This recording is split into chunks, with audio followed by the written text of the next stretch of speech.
All right, so get ready because today we are going to unlock those secrets hiding inside the buyer's brain. Sounds exciting. It is. Yeah. We're diving deep into the psychology behind real estate decisions. You know how sometimes you wish you could just read your client's mind? All the time. Well, this is pretty much the next best thing. Okay, I'm intrigued. We're going to decode what motivates buyers, from the emotional ups and downs of it all to tactical strategies for building that trust and handling objections. Sounds like it could make or break a deal. It really can. And by the time we're done here, you'll be able to close more deals and you truly understand what your clients need. All right, I'm ready to learn. Let's do this. Okay, so let's jump right in. It's fascinating to me how many people just assume buying a house is all logic. Yeah, square footage, price, which neighborhood? Seems pretty straightforward, right? Yeah, on the surface. But in reality, emotions are the real drivers. Oh, absolutely. I mean, we're talking about possibly the biggest financial and personal decision of someone's life. For sure. And that brings a whole lot of baggage. Good and bad. Excitement, fear, the whole roller coaster. So it's not just finding the right house. It's about, holding their hand through this massive life change, right? Absolutely. Yeah. And to do that right, we need to understand what anxieties each buyer is dealing with. I mean, a first-time buyer might be so excited, but also terrified of making a mistake. Oh, yeah. Scared to commit. Exactly. They need reassurance, data, and that sense of security. Okay, that makes sense. What about, say, someone downsizing? Totally different. They might logically be excited about less space, but still be battling feelings of loss. So different needs. Completely different emotional needs. Okay, so we're dealing with all these different emotions. How do we even begin to figure those out? It's not like there's a guidebook for reading emotions. Well, it all starts with asking the right questions, but not the usual stuff. Not just how many bedrooms do you need? Exactly. It's more about getting to the heart of their why. What does owning a home really mean to them? Deeper motivations. Yes. Maybe it represents stability for a young family, or a status symbol for someone driven. Or even a chance to, rebuild after a divorce. Exactly. And those deeper reasons shape every decision they'll make. Location, budget, even the style of the house. So we have to be like therapists almost. In a way, yeah. But instead of digging into childhood issues, we're trying to figure out their dreams and anxieties. Interesting. And how those translate into what they need in a house. Exactly. That's where watching their reactions comes in. Does a client get excited talking about a chef's kitchen? Or do they get more animated about a safe neighborhood? The little hints. Those cues tell us what really matters to them. Beyond what they say they want. Exactly. So it's about reading between the lines, those nonverbal cues that reveal more than they even realize. You got it. And once you understand that why, you can tailor your approach to fit them perfectly. Like if someone's fixated on a specific zip code. It might not be about the features themselves. More about the status that comes with the area. Precisely. And recognizing that allows you to show them properties that match their, aspirational goals. Okay, that makes a lot of sense. But even when you get their motivations, there's still the trust factor. Our research really emphasizes how important trust is in real estate. Why is that so crucial, especially these days? Well, think about it from their side. It's a jungle out there. They're bombarded with information, listings online, all those market reports, advice from everyone they know. It's overwhelming, They just want someone to make sense of it all. right? They want someone they can trust to guide them through all the noise. And that's where we come in. That's where you come in. You become that voice of reason, that steady hand. So it's not enough to just know the market. It's about being that calm in the storm. Exactly. And that trust isn't just given, it's earned. How do we do that? Active listening, acknowledging their concerns, and being upfront about the whole process. The good and the bad. The good and the bad. So basically, just being honest, even when you don't have all the answers. Absolutely. It's bitter to say, I don't know, but let me find out, than to pretend. It shows you're on their team. That you're actually committed to helping them. And that builds more trust than any sales pitch ever could. Okay, so we've got the motivations and the trust. But let's be realistic, even the most trusting clients have doubts. Oh, for sure. How do we handle those tricky objections that always pop up? The price worries, the fear of commitment, the timing anxieties. You're right. Those are hurdles we all face. Every single time. You hit it right on the head. But instead of seeing them as roadblocks, think of them as opportunities. Okay, that's an interesting way to look at it. It's a chance to educate your client and strengthen that bond. Okay, I like that. The key is addressing those concerns head on, not with slick sales tricks, but with real info and empathy. So it's more about problem solving than selling, Exactly. Like if a client's not happy with the price, which happens a lot. all the time, don't just tell them it's fair. Back it up with data. Show them recent sales for really similar properties. Break down the price per square foot to show the value. But give them the hard numbers. You empower them to make a smart choice based on facts, not emotions. That takes the guesswork out of it. Exactly. And don't forget the empathy, even when you're laying out the data. Acknowledge how they feel and validate those feelings. Say something like, I get why you're hesitant about the price, and that's totally okay. Let's look at some numbers together so you can feel good about this investment. So you're on their side. You're not just trying to make a sale. Okay, so you're their advocate, guiding them through all this. But even with all that, there's still that final hurdle of getting them to actually take action. Our research really emphasizes that sense of urgency, especially now when things move so fast. How do we do that without pressuring them? Because that's a delicate balance. It really is. Yeah. And it starts with realizing that most buyers, even the ones in love with a place, tend to drag their feet. They want to be 100% sure. Which makes sense, but is often impossible. And in a hot market, that hesitation can cost them the home they wanted. So we need to, nudge them out of that overthinking phase. Exactly. But without becoming pushy salespeople. Right, that's the fine line. So how do we walk it? Subtly highlighting the trends in the market can help. If inventory is low and demand is high, make sure they know good properties are going fast. You could say, we've seen similar homes in this area get snatched up in days. It's a great time to sell, but it also means buyers need to be ready to move quickly. You're not making threats, just keeping it real. Exactly. And it's also okay to mention if there are other showings scheduled or other buyers interested. Again, it's not about making up competition, just showing them they're not the only ones who want this place. Subtle reminder. Right. But don't forget, the goal isn't to force them into a decision they're not ready for.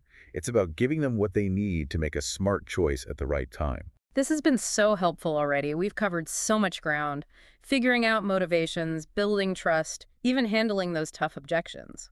But I'm ready to dive into the specifics of closing the deal. Let's go for it. Our research talks about some interesting psychological techniques that can get those buyers to say yes. This is where it gets really interesting, because when you've set the stage correctly, the right closing techniques can be amazing. Ethically, of course. Ethically, of course. Okay, let's get into these closing techniques. One that our research mentions is reciprocity. I'm a little unsure about this one. How do we use it ethically? It seems like it could easily cross a line. I get your hesitation. Reciprocity done wrong definitely feels icky. But done right, it's about goodwill and building that relationship even stronger. Okay, I'm listening. Think about it like this. When someone does something nice for you, don't you kind of want to do something nice back? Yeah, like if someone covers my shift at work, I'm more likely to cover theirs later, even if they don't ask. Exactly. And in real estate, that translates to offering something extra, something beyond just the basic deal. Like what? Give me an example. It could be something small, like connecting them with your mortgage broker who gets great rates. Or if they mention needing to paint, putting together a list of good painters in the area. Little things like that show you care.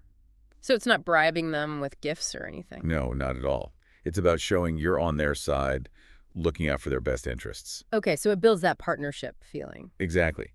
They feel like you're in it together, so they're more open to what you say and more likely to trust you. That makes sense. What about scarcity? I know that one gets used a lot in marketing, but is it ethical in real estate? Scarcity is super powerful, but you have to use it carefully. Honesty and transparency are key. Don't invent competition. Focus on what's real in the market. So no lying. Definitely not. Mm-hmm. If similar homes are selling fast, point that out. You can say something like, these types of properties in this neighborhood are in high demand. We've seen others go under contract within a week. You're just telling them how it is. Exactly. And if the property has special features that make it stand out, highlight those too. You know, homes with upgrades like this in this school district don't come around often. You're showing them what makes it a rare find without resorting to any tricks. Okay, so it's about information, not pressure. Exactly. No pressure. Okay, let's talk about social proof. Have you heard of this one? I have. Isn't that the idea that people are influenced by what others do? That's it. It's like that herd mentality. We see everyone doing something, we want to do it too. like online reviews, Yeah. right? Oh, yeah. If I see a restaurant with tons of good reviews, I'm way more likely to go. Exactly. And it's the same in real estate. Something as simple as sharing testimonials from happy past clients can work wonders. You can say, I've helped lots of families find their dream homes in this area, and I'm sure I can do the same for you. It shows you know what you're doing and give them confidence. Proof that you can deliver. Exactly. And if you have data to back it up, even better. If your listings sell fast or for more than asking price, share that. It shows you get results. It subtly shows that working with you means they'll get the results they want. I like these techniques, but one thing that really sticks out to me from our research is the emphasis on visualization. Visualization. Yeah, getting the buyer to actually picture themselves living in the home. It sounds almost too simple, but I can see how powerful it could be. It's more powerful than you might think. It gets buyers emotionally connected to the property. So instead of just listing features, we paint a picture for them. You got it. You can say things like, imagine your kids making memories in this huge backyard, or picture yourself hosting dinner parties in this amazing kitchen. It's like experiencing it instead of just seeing it. You're hitting on something really important there. You're connecting with their emotions, their hopes and dreams. And when you can tie a property to those feelings, the decision to buy becomes so much stronger. It's more than just buying a house, it's like buying a future. Exactly. And you know what else? Storytelling can be really effective for overcoming those objections we talked about earlier. Say a client is worried about the price. You could share a story about another buyer who felt the same way, but then realized investing in their dream home was worth it. Let them see how it worked out for someone else. That's it. Hearing those real-life examples can really change someone's mind. Okay, that's powerful stuff. We've covered reciprocity, scarcity, social proof, and visualization. These are some seriously effective techniques. But what about those buyers who are still hesitant even after all that? What's the next step? You have to figure out if they're truly unsure or just scared to commit. Sometimes a gentle push is all they need. Try saying something like, I know this is big and you want to be sure, but in this market, opportunities like this don't last forever. How about we submit an offer? You can always change the terms later if you need to. It lets them test the waters without feeling locked in. Exactly.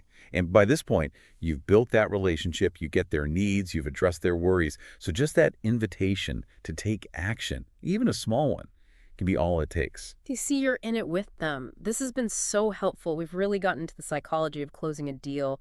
But I want to take a step back and talk about the bigger picture, the mindset of a successful real estate agent. What separates the great ones from the rest? It's more than just knowing the market or having a great personality. It's about really understanding people and wanting to help them through this huge life decision. So like being part therapist, part guide. You could say that. You need to really listen, read between the lines, and realize that every client is different with their own hopes and fears. It's about seeing past the sale and knowing you're helping shape their future. It's about making a real impact. Exactly. When you have that mindset, the success will follow. People know when you're genuine, when you truly care about them. That's what builds trust in those relationships that last. Okay, so we've covered motivations, trust, closing techniques, and even the right mindset. But there's one more thing I'm curious about. Storytelling. Our research talks about how important it is to connect with buyers on a deeper level. I want to get into that. I'm glad you brought that up. Storytelling is often overlooked, but it can be incredibly powerful. Think about it. Stories get us emotionally invested, they create a shared experience, and they make things easier to remember and relate to. So how do we use storytelling as real estate agents? Give me some concrete examples. Okay, well, start by thinking about sharing stories of your past clients, the ones who found their perfect homes. Highlight those challenges they overcame, the things they loved about the property, and how happy they were when they finally got the keys. It's like those home renovation shows where you see the before and after. Yes, you see the transformation, but it's more than that. You connect with the people. Exactly. You get invested in their story. And those stories don't just showcase what you can do, they help potential buyers imagine themselves in a similar situation. It makes it feel achievable. Exactly. They start to believe that their dream home is out there somewhere. Okay, so we're planting that seed. But how do we go beyond those general stories and connect them to specific properties? How do we make it real for them? Instead of just listing off features, Turn those features into a story. Don't just say big backyard. Right. Say Yeah, something like, imagine your kids playing in this huge backyard, making memories that will last a lifetime. I like that. Or instead of stainless steel appliances, try picture yourself hosting dinner parties in this gourmet kitchen where everything is designed to impress. You're painting a picture with words. They can experience it before they even see it. That's the goal. You're Yep. tapping into those emotions, their aspirations, their desire for a better life. And when you connect those deeper desires to a property, it's much more powerful. It's not just a purchase, it's an investment in their happiness. Exactly. Storytelling can also be a powerful way to handle objections. Say a client's on the fence about the price. That's a common one. It is. You could share a story about a past client who felt the same way but ended up so happy they took the plunge. Let them hear how that decision changed their life for the better. Proof that it's worth it. Stories have this way of getting past our logic and speaking to our hearts. They help us connect with each other and make decisions based on something more than just facts and figures. I love that. So we've talked about decoding those buyer motivations, building trust, using subtle techniques to influence their decisions. We even learned how to use the power of storytelling to make everything more engaging. It's all about understanding the psychology behind it all. It really is. This deep dive has been so eye-opening. I think the biggest takeaway for me is that successful real estate isn't just about the transaction itself, it's about the human connection. Absolutely. It's about understanding what makes people tick, what they hope for, what they're afraid of, what they dream about. It's about being a guide, a confidant, someone who helps them through one of the most important decisions of their lives. So as you head back out there to work with your clients, keep all of this in mind. Use this knowledge to not just close those deals, but to build those strong relationships, that trust that lasts, and make a real difference in the lives of the people you work with. Couldn't have said it better myself. It's been great exploring all of this with you.